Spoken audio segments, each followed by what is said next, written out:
Jeudi 8 juin 2023, mer Rouge. Alors qu'il effectue sa baignade quotidienne dans les eaux cristallines des plages d'Hurghada en Égypte, Vladimir Popov, un jeune homme russe de 23 ans, se rend compte qu'une ombre inquiétante l'a pris en chasse. Alors qu'il n'est pourtant qu'à quelques mètres du rivage, Vladimir est chargé par un squale de près de 5 mètres de long. Sous le regard ébahi de son père et des touristes venus profiter de la chaleur estivale, le pauvre homme a tout juste le temps de crier à l'aide avant d'être englouti sous les flots. Une fois la bête traquée et capturée, les spécialistes affirmeront qu'il s'agit d'un spécimen de l'espèce Galeocerdo cuvier, l'auteur de nombreuses autres attaques par le passé.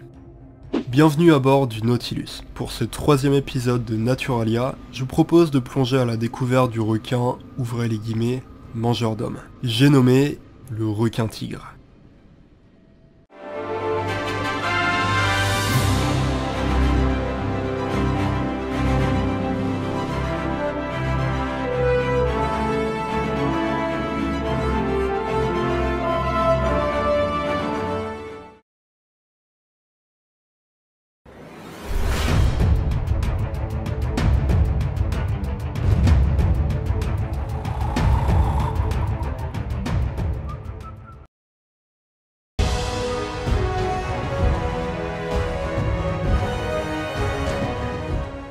Dans la culture hawaïenne, les tribus indigènes croient en la réincarnation des ancêtres.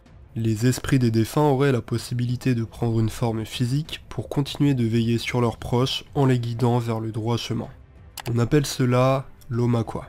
Les Omakwa peuvent prendre plusieurs apparences qui sont généralement issues de la nature. Globalement, ça va surtout être des pierres, des plantes et des animaux. Comprenez ici que chaque famille a son propre Omakwa, son propre protecteur.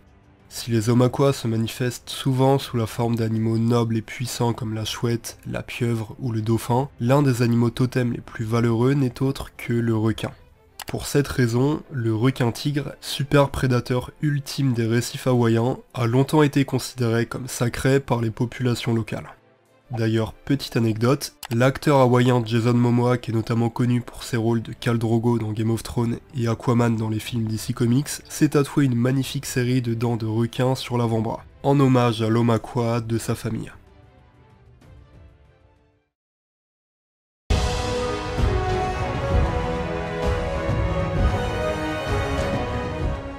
Le requin tigre est le seul requin du genre Galeocerdo, une racine latine qui signifie littéralement requin rusé, et vous comprendrez pourquoi juste après.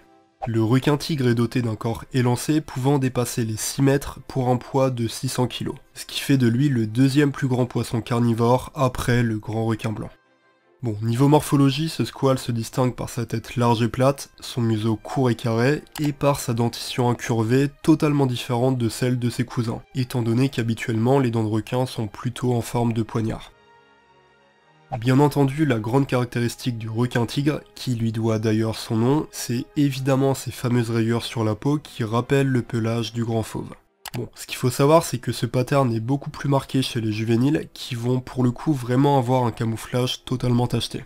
En prenant de l'âge, la couleur de la peau devient plus terne et les points s'effacent pour donner naissance à des rayures sombres. Vous vous en doutez, ce camouflage joue un rôle crucial dans la prédation, étant donné qu'il permet au requin tigre d'approcher ses proies en toute discrétion.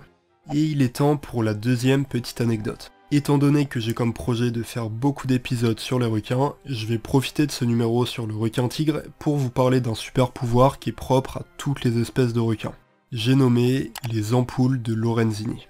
Cet organe sensoriel caractérisé par la présence de petits pores sur le museau des requins leur confère la capacité de détecter les champs électromagnétiques. Ce véritable sixième sens permet donc aux requins de détecter les battements de cœur de leur proie et également de s'aligner sur les courants océaniques et sur le champ magnétique de la Terre, ce qui leur permet d'effectuer des migrations sur de très longues distances.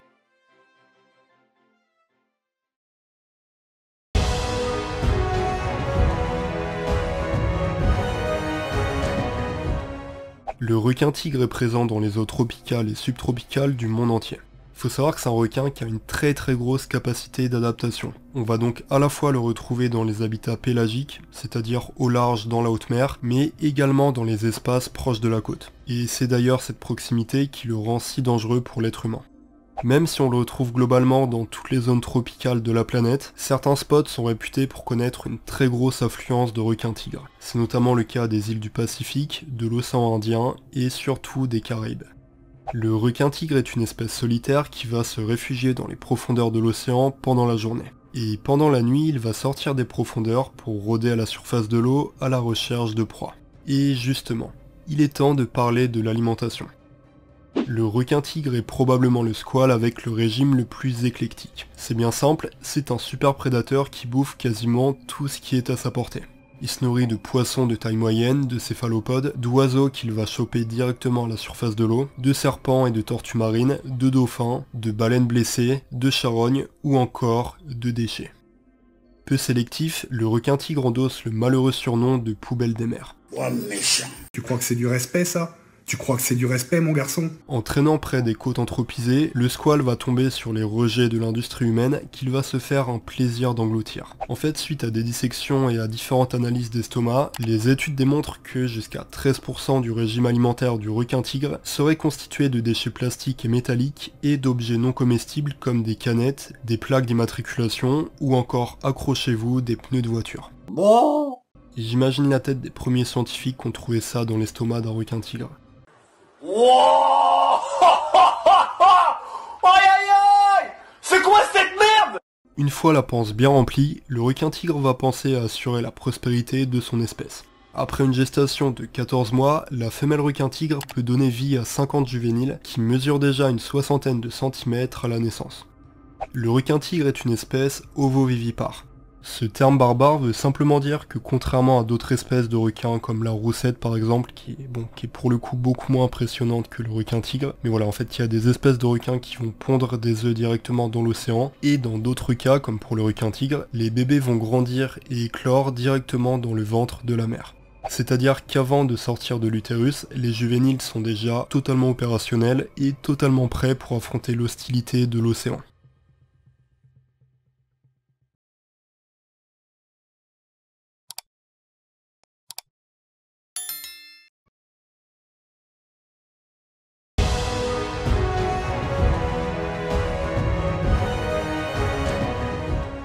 Malheureusement, à cause du manque de discernement concernant ses proies et surtout à cause de l'expansion des nombreuses plages touristiques sur son aire de répartition, le requin-tigre fait partie de la poignée de requins considérés comme dangereux pour l'homme. Avec un total de 39 attaques mortelles enregistrées, il se place à la 2e position du sinistre classement des espèces de requins les plus meurtrières derrière le grand requin blanc. Pour cette raison et pour protéger le tourisme local, de véritables massacres de requins-tigres sont régulièrement perpétrés dans les zones avec le plus d'effectifs comme Hawaï ou l'île de la Réunion. Certes, les morts causées par les attaques de requins sont toujours extrêmement choquantes et tragiques. Toutefois, il convient de la remettre en perspective avec les plus de 100 millions de requins qui se font décimer chaque année pour leur aileron, leur chair ou pour le simple fait qu'ils soient des requins. Hormis pour de très rares cas comme la tragique histoire du baigneur russe que j'ai évoqué au début de la vidéo, les attaques de requins sont généralement stimulées par des pratiques irresponsables de la part de l'être humain. En 15 ans, le requin-tigre a perdu 75% de ses effectifs. Pour sensibiliser à la cause de ce maillon indispensable du bon fonctionnement des écosystèmes marins, de nombreux plongeurs ont prouvé qu'il était possible, dans une certaine mesure, de cohabiter avec le seigneur des océans. J'ai nommé le requin-tigre.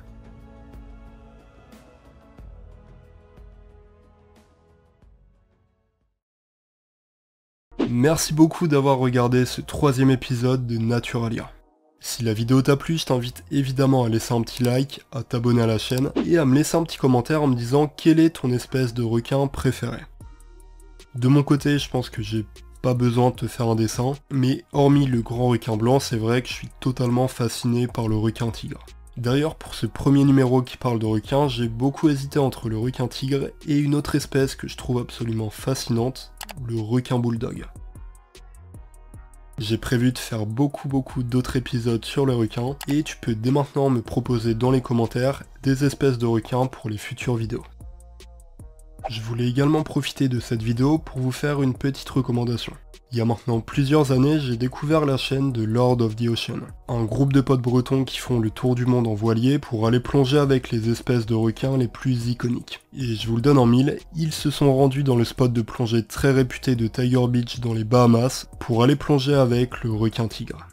Bon, hormis l'aspect hyper couillu, ce que j'aime beaucoup avec leurs vidéos, c'est qu'il y a un vrai travail de sensibilisation, c'est hyper pédagogique, il y a un vrai respect de l'animal dans leur manière de plonger, dans leur manière de documenter les vidéos. Et honnêtement, je trouve ça absolument fascinant, donc quand on a des Français qui font des trucs aussi qualitatifs, je suis évidemment obligé de le partager. Donc voilà, pour ceux que ça intéresse, sachez qu'ils ont fait pas mal d'épisodes, et bah du coup, je vous mets directement la chaîne de Lord of the Ocean dans la description.